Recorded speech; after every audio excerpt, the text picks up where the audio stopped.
Hello and welcome everyone. Today's session is all about resume, and today we are going to get a pre-acknowledgement regarding the resume and how to make it and what makes a difference in one resume to another, what kind of content it will need, and how would you fill the information required for the same. Like the quote says, choose a job you love and you will never have to work a day in your life because you love your job. There will be no bad Mondays at all. Okay, so let's begin. So, hello there. I'm here because I love to help and nourish future generations up ahead. Those who don't know, I'm Abhishek, and you can also find me on Telegram. Okay, as the slide says, resume is an art, and that will take a small amount of time to get to know it. So, we will begin around it. So, what's a resume? There's a definition about it, and it says it's a certain type of document that summarizes your education, skills, work experience, and achievements. So it's gonna contain all of that content in a single sheet or a two-sheet paper. So as required, it is basically required for any job application as a part of it. And you apply for the same, it will be requiring a certain amount of time to get a job published, and then it requires a further a sheet of paper that is called resume to get application on it. So to get a suitable candidate fit for interview, you have to apply, and for that you need a job application, and resume serves as a job application. It also summarizes the most important information an employer needs to hire a new person or a certain new person. That's it. Okay, what comes next? A small quote. We always need a resume for job opening. It doesn't matter in which field your job is or you are applying for. So, resume is all mine. So, what's the purpose of resume? So, first thing first is a self advertisement. Yeah, you basically selling yourself around it. You are basically advertising your own body, your own qualifications for the job or the required job, and there is whole experience on a single sheet of paper. So when a hiring manager get to know a certain candidate, he get an overview about your qualification, kind of specialty or skills on just a paper or in a digital world that we call online resume or the Word or PDF format. Then there comes another thing that's called interview. An interview, there's this sheet represents you and you also speak for yourself in the same phenomena. So it also elevate your skills or enhance your character building while you provide your interview for the employer for the case of getting a new employee. So how to build a resume? It's a simple question with a little bit of complex answer. So I will try my best to get it shortened or summarized in a small span of time. Let's do it. Okay, there comes some resume content. These are basically every single slot of content which is required in a resume that makes it proper indexable, and there have to be a lot of content on that resume in a simplified and small fonting format. So that also require me to give a proper content in a context. So let's see. So there is going to be a table of content for which a resume requires certain categories to build in around. So let's see what first have to be mentioned in the resume. First thing first, your name is to be there. Yeah. And this is not going to be in capital or block letters. You have to make sure that your name is presented as you write on it. It have to be a genuine, not a nickname, actual name. Then there goes an address. You can use either a permanent address or you can use an address that you are temporarily living in. Like there are certain kind of students that lives in hostel. They can provide an temporary address here. We will talk about the in the later part of the video about the permanent address too. So they can provide their temporary address. Also, if you have a permanent address, you can provide that also. Then followed by your contact details. It starts with your mobile number. Please don't forget to mention +91 in front of your mobile number, because many MNCs get to know about a contact number. Contact number is always a 10-digit number except for certain countries, but a country code is a necessity to be provided upfront. So you have to mention +91 in front of your mobile number. Landline number is not mandatory, but it will be appreciated if you provide one. Then your email ID, because basically every single aspect of your communication is going to be circulated via your email ID. Either you provide your email ID or you mention it on your resume. Then comes the major part, that is known as career objective. I say it's a major part because it gives an insight about the kind of candidate is hoping for. You know, every aspect of your career depends on kind of expectation what you want it to be molded into. So career objective has to be one part of it. So let's look some examples. I've quoted some examples over here. To work in an organization which provides me an ample opportunities to enhance my skills, knowledge, along with contributing to the growth of organization. You can use this one or you can make your own one. Please don't make it so much complex or way too easier to make one understand, because you have to put every ounce of your expectation in a small summary or a small sentence. So make sure you put it in a neat, clean and easy way possible. Then there is another thing, looking forward to work for my dream organization name, which provides the chance to improve my skills to learn, grow along with the organization. That's also a nice one. You can use either one of them or you can produce your own. There are thousands of many career objectives provided over the internet. You can choose any of it, or you can always make your own one to stand out in the crowd. Okay, what's next? The fifth thing. It's in basically an education qualification which you have to mention in your resume, because this is the aspect that makes you eligible for the job. So what kind of education have you got into or you are currently pursuing is going to be mentioned around here. So first thing first, you have to mention your examination, and please make sure you're putting every single amount of data in education qualification in reverse chronological order. So right now you are doing have to be put at the very first place. Then earlier have you have completed a certain course or a graduation degree, you can mention that also. Then followed by your intermediate, high school or whatever rest of it. So try to get the basic things right, and you will also get a very good and bright resume. Only just the basic things. So you first mention your examination, like for a graduation candidate can be your BTech, BBA, BCA, anything else like B Pharma.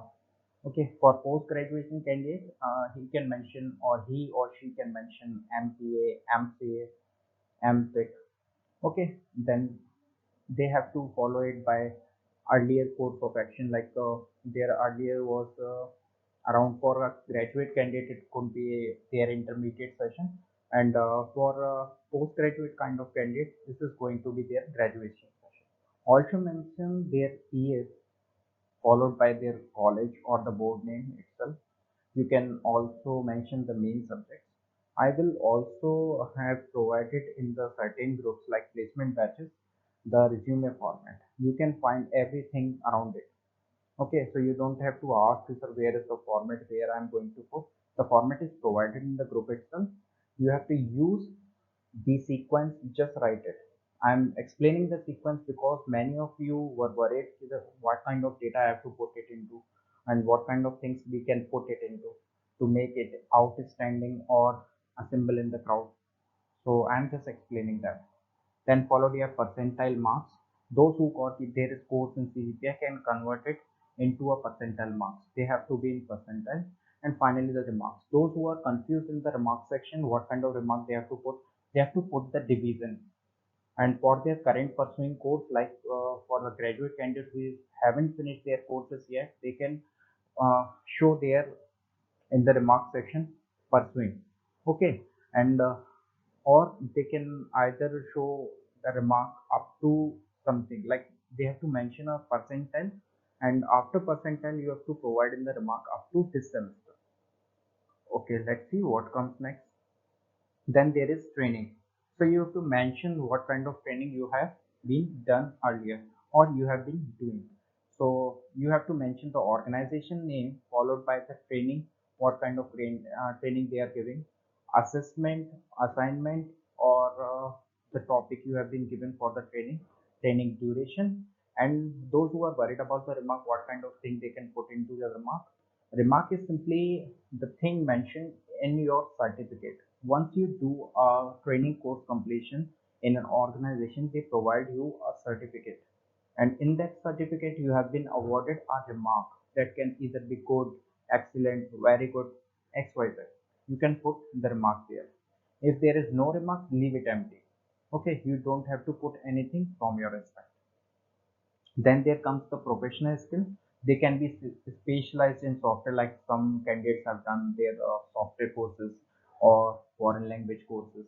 These are special courses or professional courses which help you to get knowledge about it, and you get recognition from institute or a software company XYZ. And then there comes a special kind of skills you have learned during operating a special equipment or a machinery.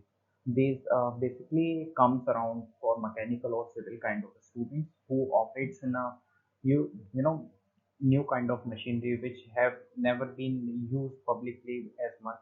Like for electrical student, there is a power stations unit which use certain kind of machinery which is not accessible to general public.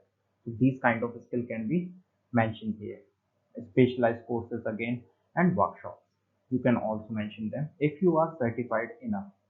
You know, don't make make sure you don't put anything which haven't been certified yet, because you have finished a professional skill but you haven't been certified in it. Don't put it there.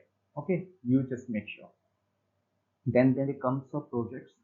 This can either be a college project or other projects during summer internship or summer training. It can be anything. Okay, so don't make it from your own key. This kind of project I have to put it into, or that kind of project I have to put it into. Just make sure these projects are either from the college or from the summer internship.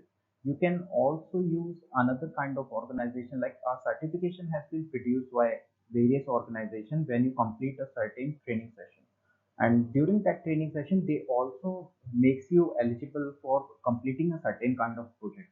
On completion they provide you a certification, and when you get the certification you can also use that project for your that project aspect. So you can always put it around there. After that, you can use any special kind of project which have used earlier have been used, like internship or any from one place to another. Like some people switch from one internship to another. They can use any sort of you can always use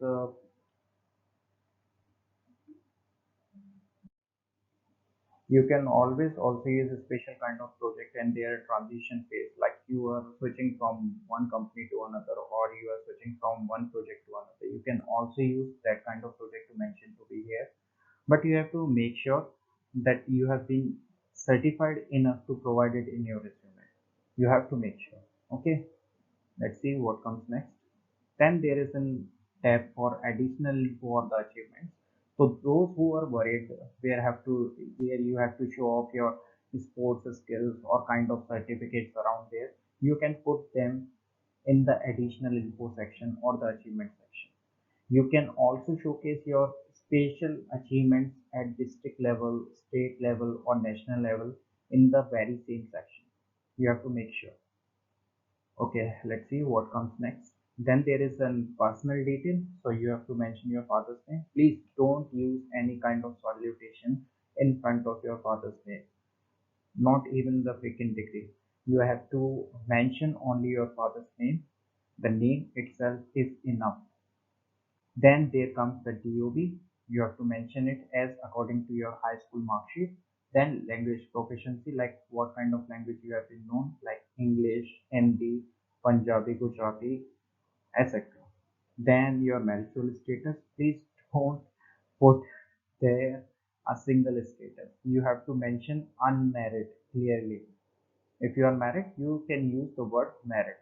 Married or unmarried are the only two options around here. Okay, let's see next. And there comes the permanent address. So make sure you have a valid and stable address. Just in case of any confidential letter drop by at your home, like any banking document or the letter of intent or offer letter, they have to be posted at your address. You have to make sure there is a permanent address for it. Then comes the permanent phone number. This is also required because you can lose your phone anytime or any day, and you can also lose your SIM card for n number of reasons. You can lose your contact number. Okay, so there has to be a certain permanent phone number. Most of the cases we use father's phone number because it has to be permanent. Fathers don't obviously lose their phones or any kind of, so if any kind of urgency happens during your recruitment drive or your interview or any place, you have to make sure provide them the permanent phone number or the father's phone number. So in terms of any emergency or the urgency arise, they can always contact on that number. Also, please make sure you double check every kind of information you have put in your resume before signing your resume. Yeah, you have to sign your resume. So before printing it out or before submitting it online, please double check every single bit of information before submitting it to the authorities or the company personnel. Okay. A major question has been asked or put on various times when to send our resume via mail. So there's the career section in every company's profile. You can provide them the resume, attach it to the mail, and then you can provide it. So you can contact them mostly from Monday to Saturday. Okay, most corporates work from Monday to Saturday. Some MNCs work from Monday to Friday, and some even work 7 days in a week. But most of the time, lunchtime is the only free time. So it can either be from 12 to 1:15 or 1:30 or 12:30 to 1:30. So you can use that time to shoot a mail regarding your career or the resume. Until and unless a company or the placement drive came in your campus and require according to their requirement, like some companies required it in 4 or 3 days or during some timeline that submit today by 5 p.m., like that kind of condition. So you have to make sure that you work according to them or according to their suitability, not your suitability. Okay. Okay, those who have resume related queries have been finished by this time, and for those who are concerned about the companies can continue this video. So for placement or for college or campus placement or the job fair or the project proposals or virtual drive and number of things, you can continue this video or you can leave right now. Okay, so just as the picture says, 1,000 words, the normal tradition has been changed. Like earlier, you have to write a handwritten recommendation or your application form in handwriting. So those who have bad handwriting or a very bad looking handwriting don't have to go through that. You can always use digital forms to write a resume, and resume is universal now. Most of the companies are right now use the resume as their benchmark to applying for a certain kind of job. Most companies, and almost like close to very 100%. Okay, so very close to 100%. Every single company requires a resume. Then comes the timeline of the company. What kind of timeline they follow, when they fall in the campus. So you can see I have highlighted from October to March session. And why is that? Because in March there is a date called 31st March.